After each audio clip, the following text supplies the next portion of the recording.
Ladies and gentlemen, welcome to RERi PV TV The Day with the latest news out of the PV industry summarized for you. Nice to have you clicked in. British organizations demand consistent renewable energy policy.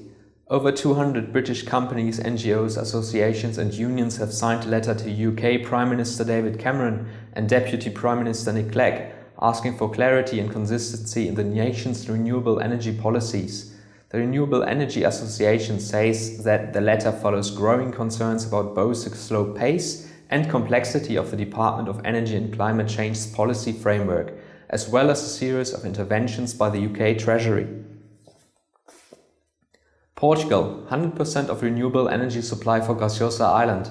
The energy supplier of the Azores and the Berlin Unicus AG have signed a supply contract for the installation of the world's first energy system based on up to 100% solar and wind power on the Portuguese island of Graciosa. Due to the displacement of more expensive imported diesel fuel, this will save Portugal around $1.85 million over the 20-year term of the project.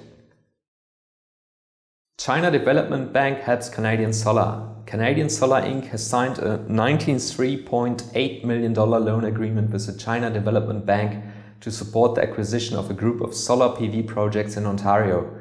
The loan facility has a 5-year maturity. Canadian Solar plans to use the proceeds to partially finance its acquisition of a majority interest in 16 utility-scale PV projects from the former Sky Power. Law firm files suit against Suntech. At least 3 law firms have filed class action lawsuits against Chinese Suntech Power Holdings on behalf of investors in connection with its claim of fraud over bonds allegedly pledged as security to cover its investment in global solar fund SCA Luxembourg. The law firms claim that Suntech lacked internal and financial controls and has made materially false and misleading statements, resulting in artificially inflated stock prices. US 485 kilowatt solar project in Michigan. DTE Energy recently broke ground for the construction of its first utility-owned solar energy development in Huron County, Michigan. The 485 kilowatt project will consist of a little more than 2,000 solar panels in a ground-mounted array on about 3.5 acres of farmland.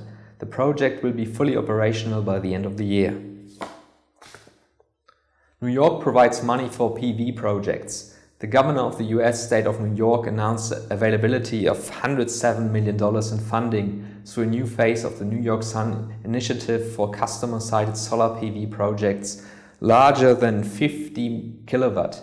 This includes $36.4 million available in 2012 and $17.5 million available in 2013 through the New York Sun competitive PV program.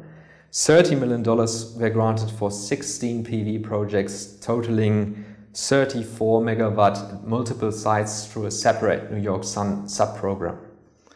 As far as the news for today, tomorrow we will be back for you as usual on our website pv.tv. Have a nice time, see you and goodbye.